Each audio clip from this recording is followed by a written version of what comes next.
Right outside of Athens, Georgia, sits a house unlike any other in the area. A tiny house, that is. Jeremy and Julie Burt designed and built their own tiny home from scratch. Taking off from his job and working on it full time, it took Jeremy about 4 months to build. Jeremy says Julie introduced him to tiny houses. Being a contractor, he says that he fell in love with the idea and knew that it would be something that he could do.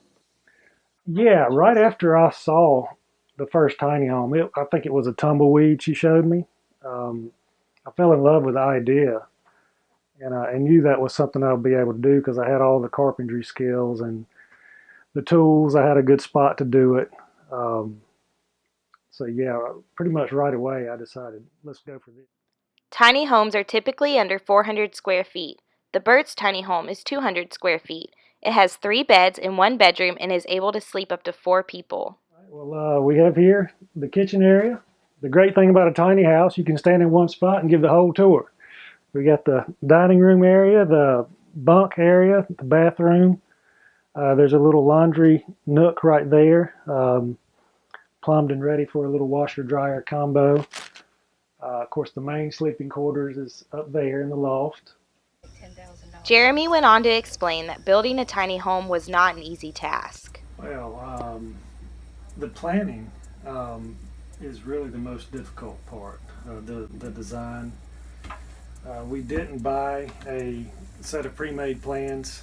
Um, I thought, I'm a builder. I've designed houses before. How hard could the tiny house be?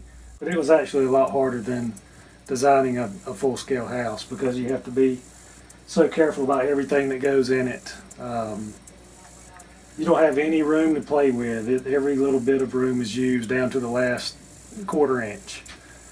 So that was one of the hardest parts of it for me. Jeremy says he originally built it to sell. They kept it on the market for a year and had 3 to 4 serious buyers, but it fell through every time. They have had it on Airbnb for 2 years, and with a 5-star rating, they have enjoyed meeting new people from all over the world. On average, probably 3 nights a week.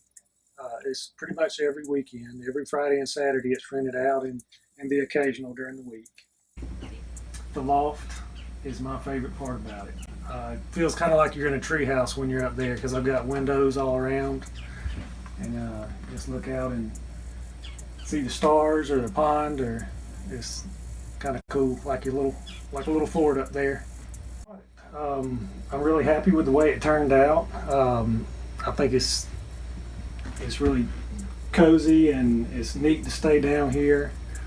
Um, so yeah, having the finished product and having to have people down here to enjoy it, that's rewarding. If it was just me and my wife, I think this would be perfect for us. So maybe one day, we might be tiny house dwellers ourselves.